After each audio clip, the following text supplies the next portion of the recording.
Eu te convido a acompanhar uma face tenebrosa de uma história que eu às vezes custo acreditar que ela seja verdadeira, sabe? Eu custo acreditar que alguém tenha coragem de fazer o que esse homem fez. Eu me refiro das informações atualizadas sobre o caso do menino Arthur Davi, que tinha, infelizmente, 11 anos. Ele tinha 11 anos. O Arthur Davi, esse garoto lindo que vocês estão vendo na tela, ele é uma criança autista, deficiente visual, precisava de cuidados especiais. E esse garoto morava com a mãe aqui em João Pessoa, fruto de um relacionamento que havia terminado. E o pai do Arthur Davi morava em Florianópolis, Santa Catarina. O pai do Arthur Davi, ligou para a mãe e disse: eu quero me aproximar do meu filho. Esse cara que vocês estão vendo na tela. Eu quero me aproximar do meu filho, eu preciso ter um relacionamento mais íntimo com o meu garoto. E vou a João Pessoa. Vou a Paraíba visitar o meu filho, falando com a mãe, com a ex-esposa. E eu quero, de repente, trazê-lo aqui para Florianópolis, passar uns dias, passar férias, porque eu quero ter mais convívio com meu filho. E assim, este homem que vocês estão vendo fez. Desembarcou em João Pessoa, dizendo ele que já tinha passagem comprada para voltar. Passa na casa da ex-esposa, apanha o Arthur Davi e coloca em prática um plano maligno. Esse canalha que vocês estão vendo na tela matou o próprio filho, tudo indica, com as próprias mãos por esganadura. Ele mata o garoto de 11 anos pegando no pescoço do garoto, asfixiando o garoto. Repito, uma criança autista e deficiente visual. O inocente entrou dentro do carro com o pai, achando que estava indo com o seu protetor, o pai dele. Não sabia que estava sendo levado à morte. O pai traçara um plano macabro para matar o próprio filho. Este canalha que vocês estão vendo volta para Santa Catarina, para Florianópolis, e confessa o crime à mãe, à avó do Arthur Davi. E essa senhora obriga este monstro a se entregar à polícia. A prisão dele foi decretada, prisão preventiva. De acordo com a justiça, ele permanece recolhido na penitenciária, em uma penitenciária em Florianópolis, porque reside lá. Mas existe a possibilidade deste monstro, deste canalha, deste bandido ser transferido à Paraíba, já que o crime foi cometido em solo, em terra paraibana. E uma outra prisão preventiva pode ser decretada pela comarca aqui de João Pessoa. Direto para Florianópolis, eu vou com o repórter Nader, que tem mais informações desse crime terrível. Eu vim até o 21º Batalhão da Polícia Militar, que comanda o norte da ilha, em Florianópolis, para falar com o comandante-coronel Rafael Regis. Coronel, a história que nós vamos trazer agora é impressionante, de um pai que assumiu a autoria da morte do próprio filho e pediu ajuda da Polícia Militar para se entregar. Como é que foi isso? Exatamente, é uma história triste, né? Que nós não gostaríamos de ter recebido essa ligação, mas infelizmente confirmou onde esse cidadão acabou nos procurando via 190, né? Via o Copom 190, informando que havia matado o seu próprio filho em outro estado, e de então as nossas guarnições fizeram o contato com a Paraíba para confirmar se realmente isso aí era uma informação verídica ou se era apenas um trote. E depois de muito tempo junto com a equipe da Polícia Militar lá do estado da Paraíba, infelizmente se confirmou realmente essa situação. E o que chama a atenção é a condição desse menino de apenas 11 anos, que teria deficiência visual, problema até seria um autista, e que o pai saiu de Santa Catarina para ter a guarda dessa criança, porque a mãe estaria entregando a ele, e ele pegou e matou essa criança, pelo que foi apurado pela polícia? Foi apurado, sim. Uma lástima realmente essa ocorrência. Ele passou todas as informações, ele quis se entregar para a Polícia Militar, até para cuidar da sua própria integridade física, ou se arrependeu, né, da situação, e se entregou para a Polícia Militar e passou as informações exatamente o ponto que ele enterrou o próprio filho, da forma que ele fez que ele praticou o ato de homicídio, e a partir daí foram tomadas as medidas cabíveis. Duas coisas chamam a atenção, comandante. A primeira delas é o fato dele ter tido um contato com a mãe, contado para a mãe, e a mãe ter dito a ele, chama a polícia. Ou seja, a mãe sabe da gravidade do ato dele e levar o filho a chamar a polícia, o que demonstra que todas as mães e pais, independente de onde o filho vai, se vai ser preso ou não, deve sempre fazer a coisa correta, como essa mãe fez.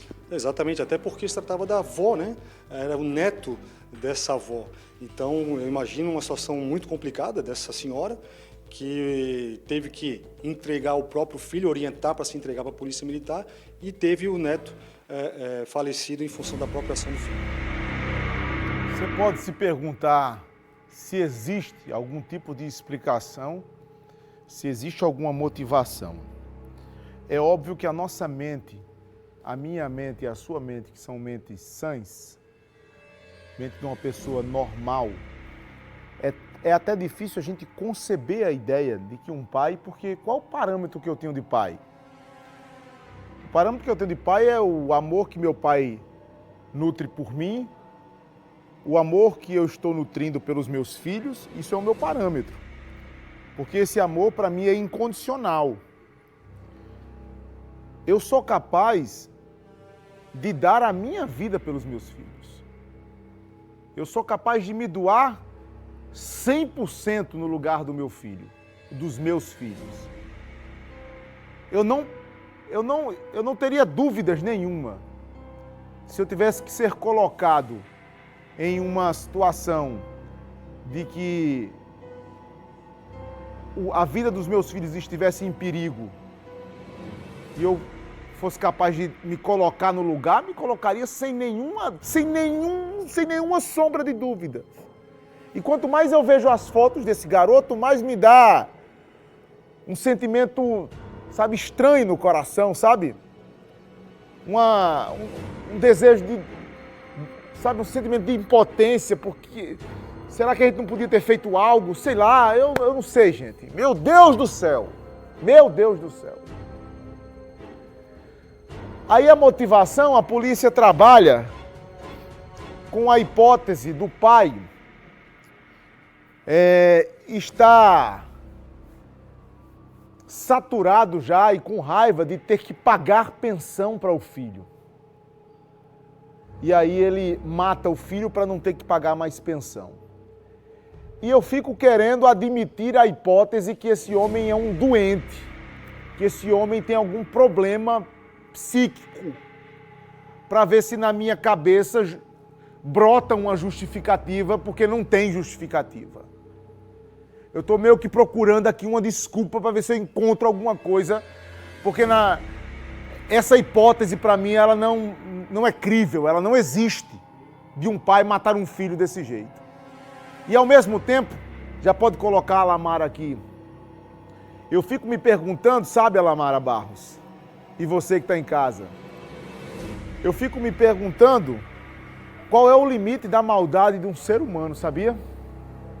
Eu fico me perguntando quanto de maldade cabe neste recipiente chamado homem. Qual é o limite do bicho chamado homem?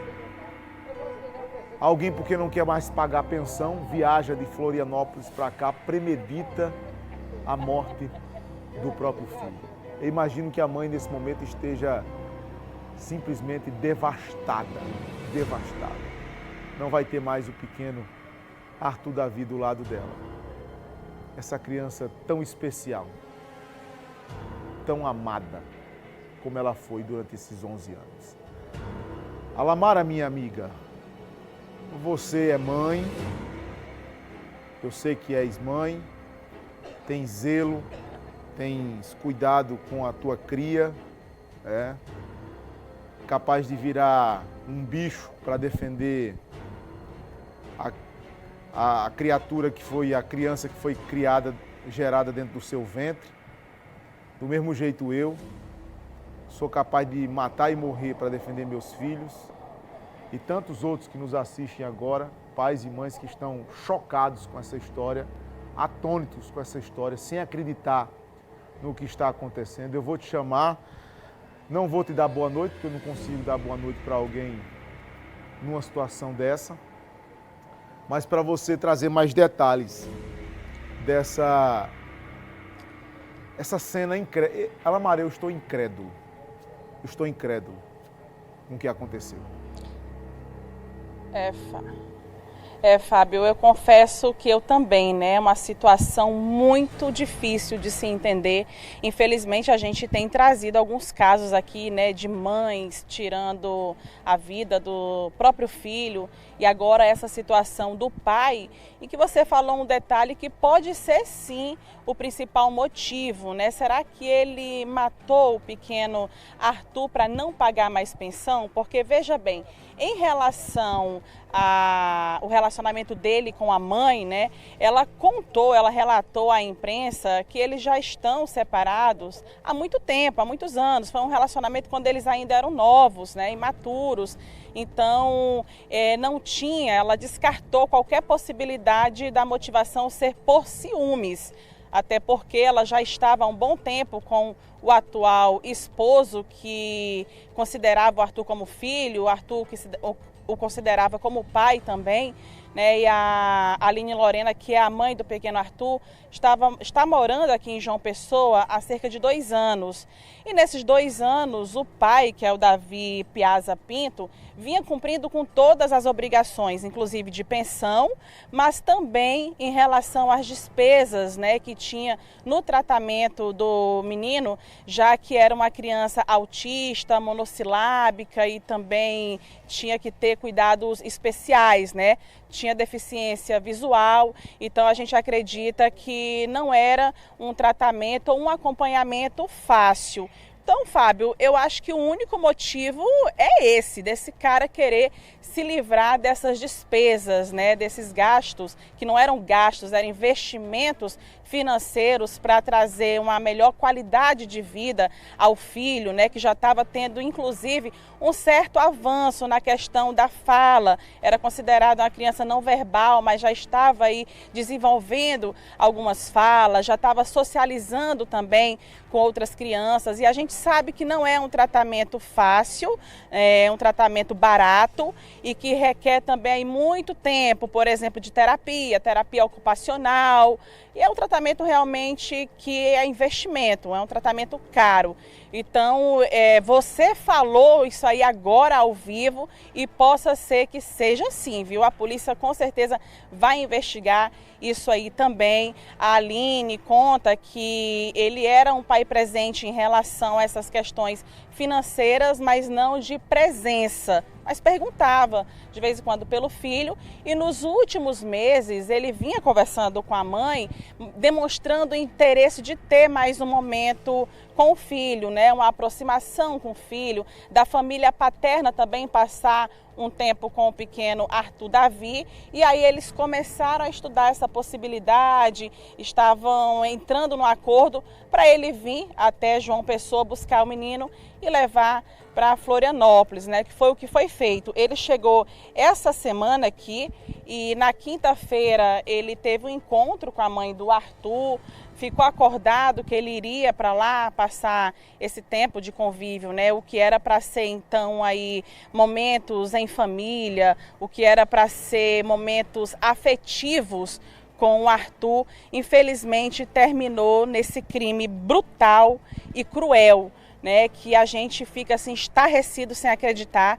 O enterro foi muito comovente, a gente acompanhou tudo, nós vamos mostrar aqui durante o Cidade Alerta Paraíba. Para você ter ideia, Fábio, até quem estava no cemitério visitando outros entes queridos, outros túmulos, né, tendo em vista que ontem foi dia de finados, então muita gente deixou para ir hoje ao cemitério, porque ontem estava muito lotado, viram aquela comoção, um caso que repercutiu muito também aqui em João Pessoa, então foram chegando, né, se aproximando até o enterro e perguntando aos familiares, e muitas mães que estavam ali choraram muito como se fossem filhos dessas mães, né, que nunca teve convivência ou contato com o Arthur, mas que ficou muito comovida aí com essa história, com essa tragédia desse homem que era para ser o super-herói, que era para ser o protetor do próprio filho, né? Mas de uma forma cruel